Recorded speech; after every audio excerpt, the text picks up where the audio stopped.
Good morning everyone. सबसे पहले मैं शाहीन का, तरुण का और टीच फॉर इंडिया के सभी ऑफिस बेयरर्स का बहुत बहुत शुक्रगुजार करता हूँ।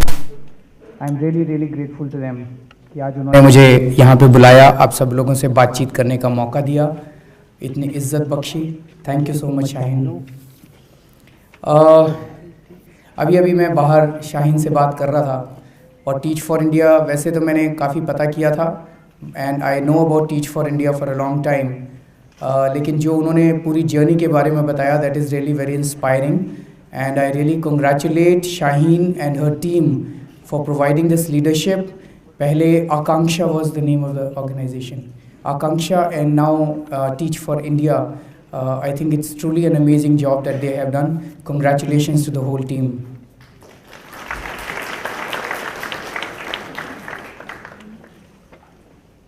ऐसा क्यों होता है कि एजुकेशन हमारी पॉलिटिकल पार्टीज़, हमारी गवर्नेंस के अंदर it is very low on the priority.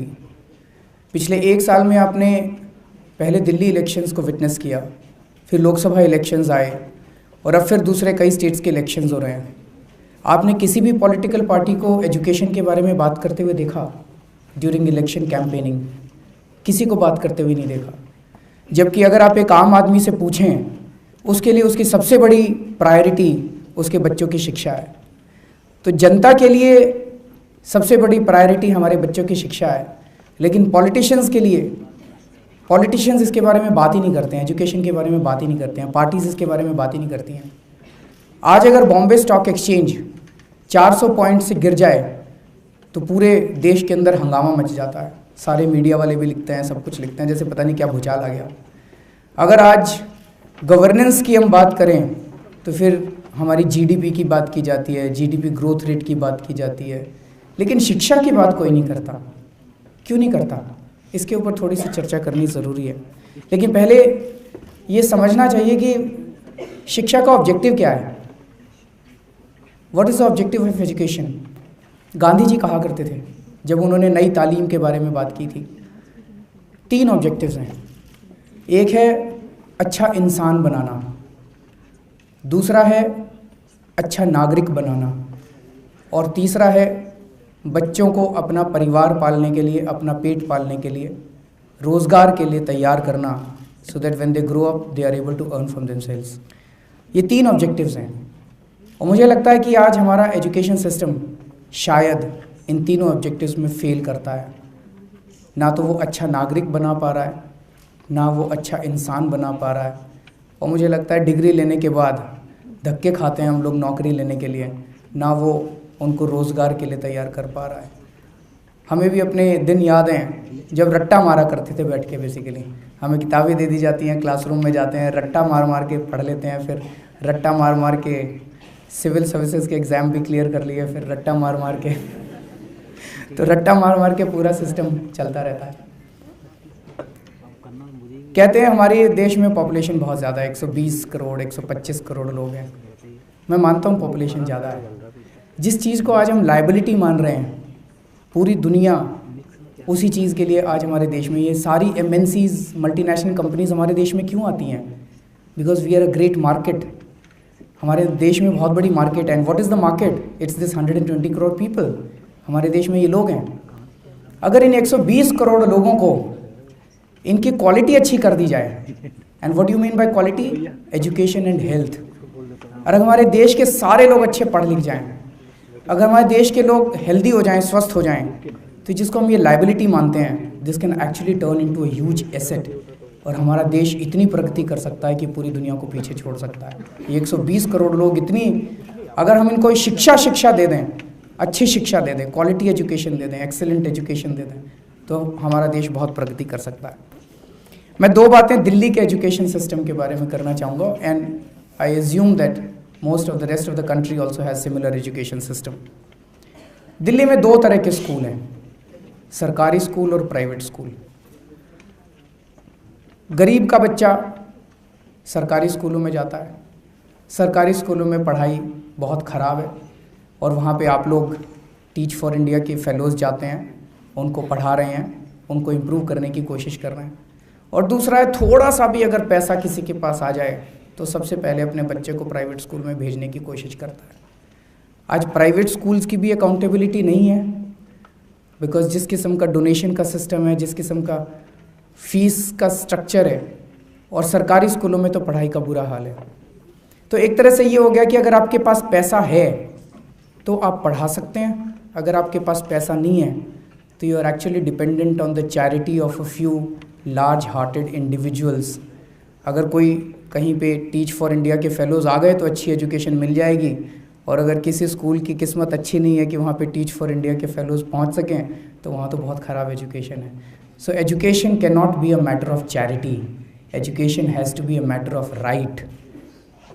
हमें ऐसा सिस्टम क्रिएट करना पड़ेगा कि अगर दिल्ली के अंदर कोई बच्चा पैदा हो या देश के अंदर कोई बच्चा पैदा हो, क्वालिटी एजुकेशन उसका हक होना चाहिए, उसे दया में नहीं मिलनी चाहिए क्वालिटी एजुकेशन। क्वालिटी एजुकेशन उसका हक होना चाहिए, और क्वालिटी एजुकेशन प्रोवाइड करना किसी भी सरकार का परम कर्तव्य होना चाहिए। It should be the bounden duty of the elected government to provide quality education to the kids. आज सरकारी स्कूलों की हालत इतनी ख़राब क्यों है? मेरे माता पिता, उनके जनरेशन तक सारे बच्चे, लगभग 90% बच्चे सरकारी स्कूलों में पढ़ा करते थे। मेरे पिताजी इंजीनियर हैं, सरकारी स्कूल में पढ़ के इंजीनियर बने हैं। उन दिनों में सरकारी स्कूल के बच्चे निकलने के बाद इंजीनियर बनते थे, डॉक्टर बनते थे, एडवोकेट बनते थे, अच्छी आईएएस बनते थे। आईएएस पिछली जनरेशन के सारे आईएएस ले लीजिए आप, आज मेरे ख्याल से जितने सेक्रेटरी लेवल पे हैं सारे सरकारी स्कूलों में पढ़े हुए मिलेंगे आपको। There will be very few people who are from private. उस टाइम सरकारी स्कूल इतने अच्छे होते थे।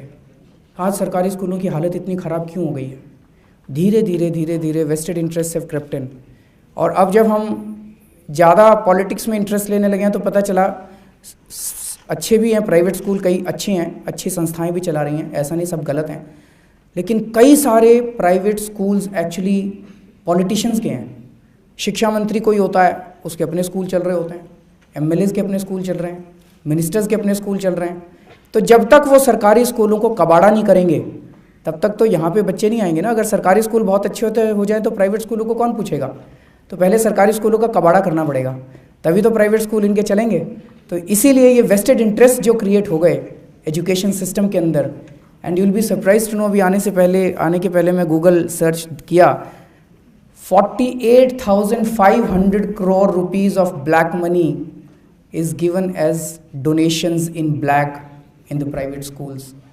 That is the level of vested interest that is involved. 48,500 crore रुपए ब्लैक के डोनेशंस के अंदर प्राइवेट स्कूल्स में पूरे देश भर में दिए जाते हैं। तो ऑब्वियसली उनका इंटरेस्ट है कि सरकारी स्कूल काम नहीं करने चाहिए। हमने बैठ के दिल्ली के लिए एक खाका तैयार किया है, मैं आप लोगों से कुछ शेयर करना चाहता हूँ। Let me admit at the outset, आप लोगों का ज़मीन का एक्सपीरियंस है, ग्राउंड का एक्सपीरियंस, आप बच्चों के बीच में रह के काम कर रहे हैं आप सारे फेलोज़। हमारा एक्सपीरियंस बहुत ज़्यादा नहीं है। मैं एक बहुत मोटी मोटी आउटलाइन आपके सामने रखने की कोशिश करूँगा। If there is a flaw in that, please feel free subsequently later on to get back to us.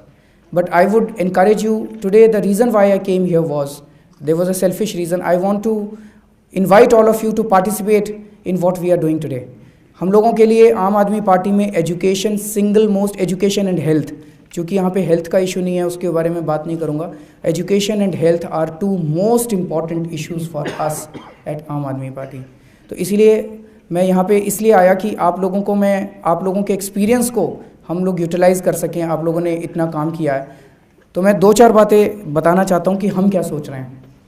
हम ये सोच रहे हैं कि 5 साल के अंदर, मान लीजिए आम आदमी पार्टी की सरकार बनती है, 5 साल के अंदर हम दिल्ली के अंदर सरकारी स्कूलों में whatever it takes, and money should not be a problem.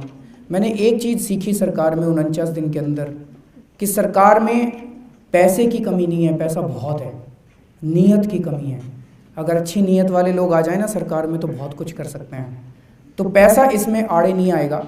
हम लोग क्या, सब लोग मिलके, हम सब लोग 5 साल के अंदर सरकारी स्कूलों को इतना बेहतर कर दें कि सरकारी स्कूलों के अंदर प्राइवेट स्कूलों से भी ज़्यादा बेहतर शिक्षा का स्तर, the quality of education is much better than the private schools also in government schools. क्या हम ऐसा कर सकते हैं? ये एक हमारा सपना है। दूसरा, 5 साल में हम ऐसी व्यवस्था कर दें कि मंत्री, ऑफिसर्स, अमीर लोग अपने बच्चों को एक्चुअली गवर्नमेंट स्कूल्स में पढ़ाने में गर्व महसूस करें। Voluntarily they shift their kids from private schools to government schools.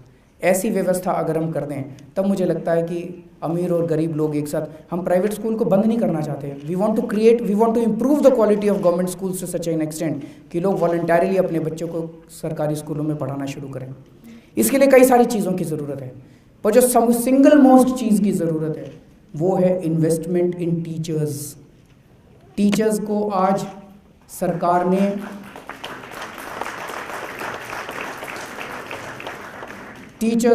सरकार ने क्लर्क बना दिया है। मैं गलत तो नहीं कह रहा? टीचर्स को क्लर्क बना दिया। सवेरे जाते ही वो फाइलें, कोई एजुकेशन डिपार्टमेंट ने रिपोर्ट मांगी है, वो रिपोर्ट तैयार करने बैठते हैं। फिर इलेक्शन कमीशन ने BLO की ड्यूटी लगा दी है, फिर वो इलेक्शन कमीशन में भागते हैं, चुनाव कराते हैं। They do everything but education. बच्चों को पढ़ाने के सिवा वो सारे काम करते हैं। और तो ये हमें बंद करना पड़ेगा। हमें टीचर्स को केवल उनसे टीचिंग करानी है, उनसे केवल क्लास में पढ़ाना है, उसके अलावा उनके सारे काम बंद होने चाहिए। दूसरा, उनकी वर्किंग कंडीशंस इंप्रूव करने की ज़रूरत है। It really saddens me when I hear कि टीचर्स को ठेके पे रखा हुआ है। एक ठेकेदार को कह देते हैं इतने टीचर चाहिए, वो इतने टीचर सप्लाई कर देते हैं। जैसे कॉन्ट्रैक्ट लेबर होती है ना, ऐसे कॉन्ट्रैक्ट पे टीचर्स रखे जाते हैं। मतलब ये हमने शिक्षा का क्या हाल कर दिया। Why can't we come out with the number of post? मान लीजिए हमारे पास 10,000 टीचर्स की कमी है, let's come out with that number of post और उनको टीचर्स को रेगुलर एम्प्लॉयमेंट करते हैं ना। इनको ठेके पे रखने की क्या ज़रूरत है? और ठेके पे भी हालत ये है कि उनको 13,500 रुपये उनकी सैलरी होती है, उसमें से 5,000 रुपये उनके हाथ में देते हैं, बाकी सारे बीच में खा जाता है कोई ना कोई। I mean, that is a kind of exploitation of the teachers that is taking place. I think we need to end all this. We need to provide proper good working conditions for the teachers. We need to give them good salaries. आज उन लोगों को clerk के बराबर salary मिलती है। I think we need to give them salaries at par with Group A officers or even higher than that. इनको bureaucracy की सैलरीज के साथ लिंक नहीं करना चाहिए। मुझे लगता है कि टीचर्स और डॉक्टर्स, इनकी सैलरी को पूरे सरकारी पे स्केल से डीलिंक करके हमें इनको सम्मान देने की ज़रूरत है। जैसे पहले ज़माने में गुरु को होता था ना, एक वो दोहा भी है कि काके लागू गुरु गोविंद दो खड़े काके लागू पाए। तो वो वाला सम्मान जो था, हम गुरु को जो मानते थे, जिसको केवल बच्चे नहीं बल्कि अगर समाज के अंदर गुरु कुछ कहता था तो सारा समाज उसकी इज्जत करता था, वो सम्मान देने की हम लोगों को टीचर्स को ज़रूरत है। उनकी सैलरीज इंप्रूव करने की ज़रूरत है, उनको ऑटोनॉमी देने की ज़रूरत है। दूसरी चीज़, इंफ्रास्ट्रक्चर इंप्रूव करने की ज़रूरत है। आज सरकारी स्कूलों की हालत बहुत ज़्यादा ख़राब है। जब मैं कईयों से बात करता हूँ, लोग कहते हैं नहीं जी कोई बात नहीं, पेड़ के नीचे भी बैठ के पढ़ लेते हैं। कहना आसान है। Let's create a good condition for. हम अपने बच्चों को अच्छे क्लासरूम क्यों नहीं दे सकते? ऐसा भी क्या है? अपने बच्चों को अच्छी टूल्स क्यों नहीं दे सकते पढ़ने के लिए? हम सरकारी बच्चे तो बैठे हैं पेड़ के नीचे पढ़ें बैठ के, और दूसरे बच्चे बैठे हैं। आई थिंक ये ख़त्म करना पड़ेगा हम लोगों को। और सरकार के पास पैसे की कमी नहीं है, जैसा मैंने कहा, सरकार पैसा खर्च कर सकती है। तो let's provide them best infrastructure in the government schools, and whatever it takes, I can assure you that money will never be an obstacle in that. Third is autonomy. आज आपने इंडस्ट्री को तो इंस्पेक्टर राज से मुक्त कर दिया, education department में सबसे ज़्यादा इंस्पेक्टर राज है। आज एक एजुकेशन इंस्पेक्टर किसी स्कूल में आ जाए तो उसका प्रिंसिपल, उसके सारे टीचर्स, वो सारे उसकी सेवा में, चाय पानी में उसमें लग जाते हैं। अगर आप लोगों को तो ज़्यादा एक्सपीरियंस होगा, एजुकेशन डिपार्टमेंट का चपरासी भी आ जाए अगर, तो सारे उसकी सेवा करने में लग जाते हैं। This has to stop. The principal will be the boss and education department का इंटरवेंशन बंद होना चाहिए। एजुकेशन इंस्पेक्टर का मेरे ख्याल से तो इंस्टीट्यूशन ही ख़त्म कर देना चाहिए। We should not have any inspectors. Let the parents provide the inputs. Parents should have more say rather than inspector having more say. आप अच्छे प्रिंसिपल को चुनिए, ईमानदार, एनर्जेटिक, डेडिकेटेड, सिंसियर प्रिंसिपल को चुनिए। उसको फिर पूरी अथॉरिटी दीजिए काम करने की, उसको पूरी ऑटोनॉमी दीजिए काम करने की, उसको पूरे फंड्स दीजिए काम करने के, उसको पूरे टीचर्स दीजिए पढ़ाने के लिए, और उसकी फिर अकाउंटेबिलिटी के पैरामीटर्स तय कर दीजिए एनुअल बेसिस पे, he will be judged on these parameters. That is a place where we will need your inputs. हमें आप लोगों के इनपुट्स की ज़रूरत है कि ये अकाउंटेबिलिटी सिस्टम्स को हम कैसे डिज़ाइन करेंगे, ये पूरा सिस्टम हम कैसे डिज़ाइन कर सकते हैं। We will need your inputs in that. उसके बाद लोकल कम्युनिटी का स्कूल्स के ऊपर कंट्रोल होना चाहिए। जिस एरिया के अंदर स्कूल है, एक चीज़ तो उस एरिया के सारे बच्चों का हक होना चाहिए कि वो स्कूल में एडमिशन ले सकें। एडमिशन लेने के लिए जो मारा मारी है, every child, it should be the right of a kid that he should get an admission to the nearest school.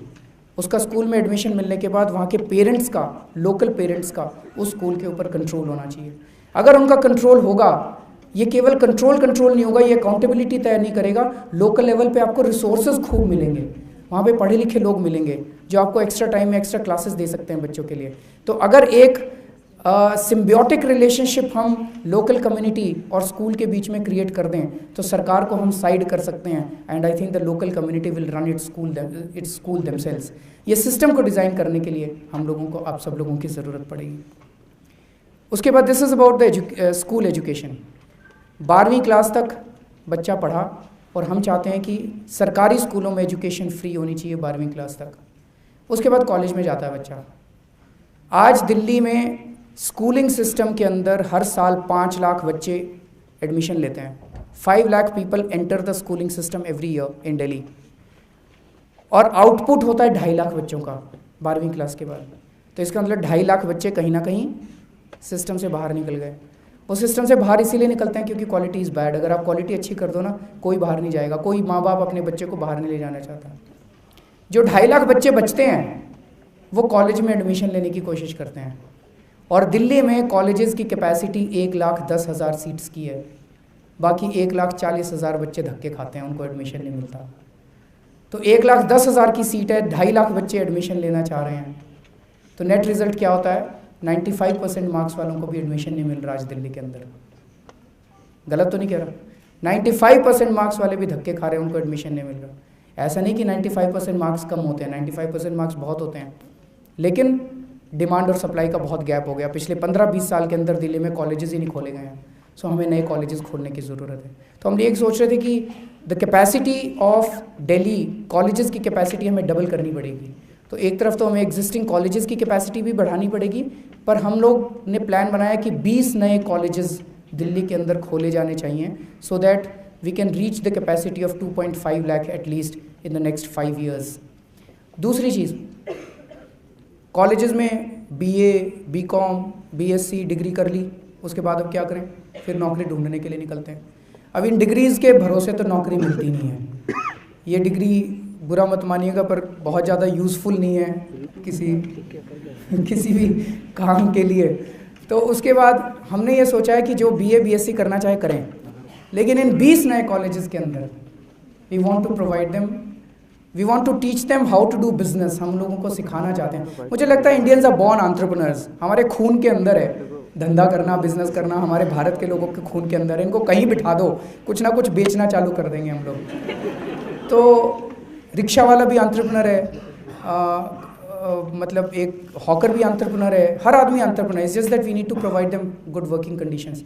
तो if we start teaching them entrepreneurship in these colleges और we give them vocational training, तो ये जो बाहर निकलेंगे ना बच्चे, they will not be job seekers, they will be job givers, and that is what we want from our kids. कि इन कॉलेजेस में से बच्चे बाहर, we want to create incubation centres in these colleges. Incubation centres में the college will provide them space, the college will give them free electricity, water, internet facilities etc.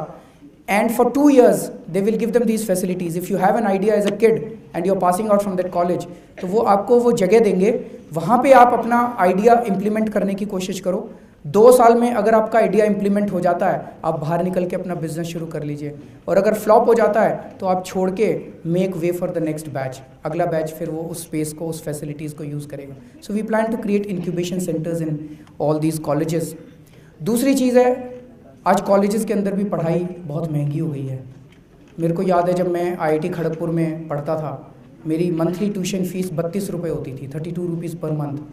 आज मेरी बेटी गई है IIT दिल्ली में इस साल, उसके हमने 50,000 रुपये जमा कराए हैं अभी 6 महीने के। तो मैंने तो करा दिए, लेकिन एक गरीब आदमी 50,000 रुपये और साल के 1 लाख रुपए नहीं दे सकता। सो हम लोगों ने एक प्लान बनाया कई सारे फाइनेंशियल एक्सपर्ट्स के साथ बैठ के कि हम 12वीं क्लास के बाद बच्चों को अपने पैरों पे खड़ा करेंगे। उनको अपने माँ बाप से 12वीं क्लास के बाद उनको अपने माँ बाप से पैसे लेने की ज़रूरत नहीं है। Will provide them education loan. Education loan में आज अगर आप लोन लेने के लिए बैंक से जाओ तो they ask for a guarantee, ज़मीन गिरवी रखो, घर गिरवी रखो। Now parents will not have to give a guarantee, the government will act as a guarantor. Government will give a guarantee, बच्चे को तो सीधा लोन मिल जाएगा और पास आउट करने के बाद when he gets a job he will return the loan, and if he is unable to return the loan in a specified period then the government will return the loan back to the bank and the parents will not have to bother about returning the loan. So these are some of the, इसको आप सोच के देखिए कि हमने अगर ये कर दिया, एक यही स्कीम जो मैंने एजुकेशन लोन की बात की है, अमीरों के और गरीबों के बच्चे, इवन एक रिक्शा वाले का बच्चा भी डॉक्टर, इंजीनियर, एडवोकेट बनने के लिए एस्पायर कर सकता है। आज तो वो सोच भी नहीं सकता, इवन बहुत अच्छा पढ़ा लिखा बच्चा भी सोच भी नहीं सकता, बहुत पढ़ने में अच्छा बच्चा भी सोच भी नहीं सकता कि मैं ये एजुकेशन ले सकता हूँ। तो मैं ये छोटी छोटी बातें आप लोगों से शेयर करना चाहता था। Now I really from the bottom of my heart I want to invite all of you to help us in working out the details, in enlargening these details. आपके पास और भी जो भी अच्छे अच्छे आइडियाज़ हैं आप हमें बताइए। हमारे आज वॉलंटियर्स यहाँ पे कुछ हैं जो आपके साथ सारा दिन इंटरेक्ट करते रहेंगे। You can share those ideas with us, with them, and जब हमारी सरकार बनेगी तो I will get in touch with Shaheen to provide us the best fellows that she has to help us in designing some of the government policies. Thank you so much.